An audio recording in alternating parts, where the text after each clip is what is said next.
धनगर समाजाच्या आरक्षणकरिता जर पाहिलं आझाद मैदानावरती धनगर समाजाचे उपोषण सुरू आहे.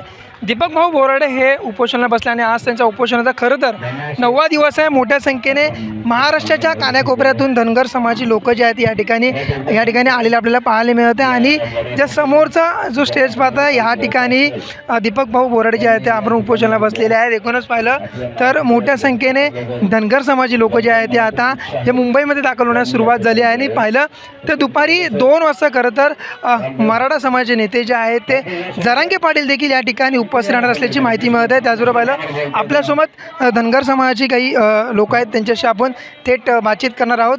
काय सांगाल की आज खरं तर उपोषणाचा 9वा दिवस आहे, कसं पाहताय? आमचे संघर्ष योद्धा दीपक भाऊ बोराळे यांनी यापूर्वीसुद्धा 3 उपोषणे केल्यात. पहिले पंढरपूरचं 16 दिवसाचं उपोषण केलं, त्याच्यानंतर आझाद मैदानचं 21 जानेवारीचं केलं, त्याच्यानंतर आता हे 3रं उपोषण आहे. सरकारला आमच्या आरक्षणाची कुठलीही गंभीर दखल न घेतल्यामुळे सरकारने आमच्या आरक्षणाची म्हणजे हक्काचे जे आरक्षण आहे, जे डॉक्टर बाबासाहेब आंबेडकरांनी आम्हाला घटनेत 342 कलम 1 नुसार 1956 साली दिला, ते आरक्षण सरकार वचन देऊनसुद्धा देत नाही. या भारताचे पंतप्रधान नरेंद्र मोदी यांनीसुद्धा लेखी वचन दिलेलं आहे. त्याच्यानंतर देवेंद्रजी फडणवीस यांनी 2014मध्ये बारामतीच्या आंदोलनामध्ये लेखी वचन देऊनसुद्धा आंदोलन दिले नाही.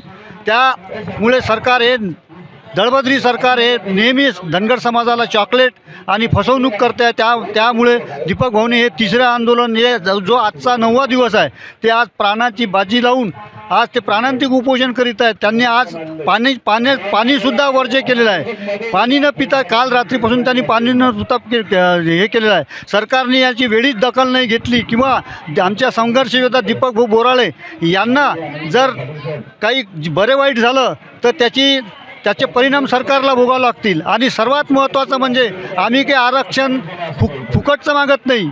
आमचं हक्काचं आरक्षण जे डॉक्टर बाबासाहेब आंबेडकरांनी आम्हाला घटनेत संविधानात 342 कलम 1 नुसार दिलेलं आहे आणि त्याचं आम्ही हक्काचं आरक्षण मागतो आहे. काही भीक मागत नाही किंवा कोणाच्या ताटात सुद्धा मागत नाही. आमच्या आदिवासी बांधवांना सुद्धा माझी एक या निमित्तानं विनंती आहे की तुमचं जे 7% आरक्षण आहे ते आम्ही मागत नाही. आम्हाला डॉक्टर बाबासाहेब आंबेडकरांनी घटनेत दिलं ते मागतो आहे. एकूणच पाहिलं तर खरं तर हा उपोषणाचा खरं तर 9वा दिवस आहे. या ठिकाणी कुठलेही सरकारचे मंत्री जे आहेत ते फिरकले देखील नाही.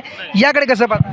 आमचं या राज्याचे मुख्यमंत्री देवेंद्र फडणवीसना सांगणं आहे की आमच्यासोबत काँग्रेस राष्ट्रवादी काँग्रेस यांनी जे घात केला त्याचा घात शरद पवारांना आतापर्यंत जे पंतप्रधानांचे स्वप्न होते ते पंतप्रधान होऊ शकले नाहीत.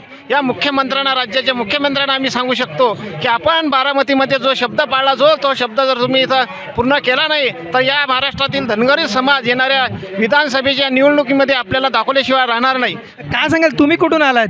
आम्ही परभणी जिल्ह्यातून आलो. कसं पाहता उपोषण सुरू आहे, अजून देखील न्याय मिळाला? आज दीपक भाऊचा 9वा दिवस आहे. तर मी देवेंद्र फडणवीस साहेबाला विनंती करतो की त्यांनी दीपक भाऊला इथे येऊन भेट द्यावी.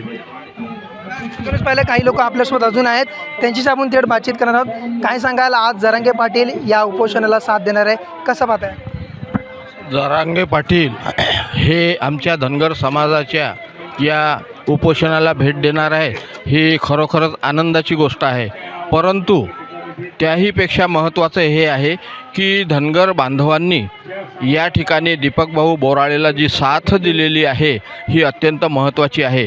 आणि देवाभाऊंनी एकच करावं, ज्या धनगरांच्या भरोशावर हे BJPचं सरकार या ठिकाणी स्थापन झालेलं आहे त्यांना जर धनगरांची काही किंमत नसेल आणि त्यांनी जर ST आरक्षणाचा अंमलबजावणी न करता धनगर समाज इथं जर नाराज झालेला असेल तर त्याचे पुढचे परिणाम धनगर समाज हा आक्रमक होऊन पूर्ण BJP सत्तेला त्याचे परिणाम भोगावे लागतील हे यामधून मी त्यांना सांगू इच्छितो. नक्कीच पाहिलं आहे की मोठ्या संख्येने महाराष्ट्राच्या कानाकोपऱ्यातून सर्व धनगर समाज जे आहे ते आझादमध्ये दाखल झालेले. आपल्यासोबत आणखी काही लोक आहेत, त्यांच्याशी आपण थेट जे आहे ते बोलणार आहोत. काय सांगाल, तुम्ही कुठून आलेला आहात आणि खरं तर आज 9वा दिवस आहे उपोषणाचा, कसं पाहता? मी 4 दिवसापूर्वी सेलूवरून 4 दिवसापासून इथं आंदोलनात आहे आणि मला एकच सांगायचं आहे की या सरकारला की जागा होऊन आमचा प्रश्न हा फार दुर्मिळ आहे. कारण हा प्रश्न आजचा नाही आहे, एक फार 70 वर्षापासून हा प्रश्न चालू आहे. आमच्या जवळपास 3 पिढ्या गेल्यात ह्या प्रश्नाच्या मागं लागून. आम्ही शरद पवार साहेब मुख्यमंत्री असतानासुद्धा हाच प्रश्न मांडला होता. पण काय झालं की शरद पवार साहेबांनी आम्हाला एनटीत टाकलं आणि गाजर दिलं. तेव्हापासून जे सरकार येईल ते गाजरच देत चाललं आहे. एकूणच पाहिलं की जे सरकार येतं आहे ते फक्त गाजर देते, मात्र आरक्षणाचा काही निकाल लागत नाही. कसं पाहता? मी सरकारचा विषय काढून आठवण करून देतो. 2014 पूर्वी कोणा सरकार होतं या राज्यामध्ये देशामध्ये, तर ते काँग्रेसचं होतं. अगदी बरोबर.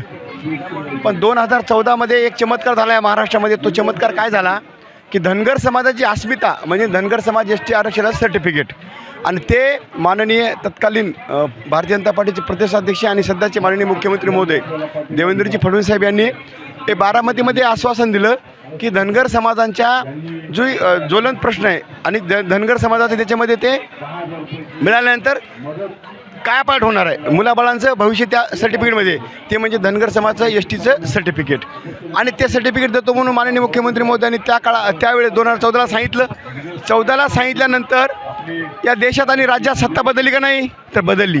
मग या सरकार कोणाच्या मतावर आहे, या धनगरांच्या मतं, या पिवळ्या वादळाच्या मतावर आहे. म्हणून माझी विनंती आहे, आपण माननीय मुख्यमंत्री महोदय आपण त्यावेळेस म्हणला होता की आमचा पूर्ण अभ्यास झाला आहे. अभ्यास झाल्यानंतर आता आम्ही तुम्हाला वेगळं काही सांगायची काय गरज आहे. म्हणून आमची विनंती आहे, आपण बोलल्याप्रमाणे द्या. नाहीतर म्हणजे तशी तर आम्हाला भाजप सोडून जायची अजिबात इच्छा नाही, पण नाईलाज आहे आमचा. पण मग परत जसं तुम्ही 50 वर्ष सत्तेच्या बाहेर राहिलात तसा पुढचा किती काळ बाहेर राहील हे धनगर समाज ठरवेल, मी काही ठरवणार नाही. या जर निर्णय जर लागला नाही, शेवटचा दिवस आहे उद्या अधिवेशनचा, जर निर्णय लागला नाही तर कसं असेल पुढे धनगर समाज? निश्चितच हे आंदोलन आमचं अंतिम आजचं आंदोलन नाहीच आहे. आमचा लढा आजचाच नाही, हा अनेक वर्षापासून लढा आहे. आता याच्यामध्ये फक्त माननीय मुख्यमंत्री मोदींनी मार्ग काढावा आणि धनगर समाज एस टी आरक्षणाचा शासन निर्णय करून आम्हाला याची आरक्षण लागू करा एवढी आपल्याच बाबतीत त्यांना विनंती आहे. आणि धनगरांचं हे पहा, दीपकभाऊ बोराडे यांच्या प्रत्येक थेंबाचा या ठिकाणी हा धनगर समाज प्रत्येकजण लक्षात ठेवेल. यांचा हा लढा वाया जाणार नाही. एकूणच पाहिलं तर देवाभाऊने जे आहे तो लवकर तात्काळ धनगर समाजाला तो निर्णय द्यावा अशी जी मागणी आहे धनगर समाजाकडे होताना पाहायला मिळत आहे. कॅमेरा संतोष कळकचा अविनाश माड, LS मराठी, मुंबई.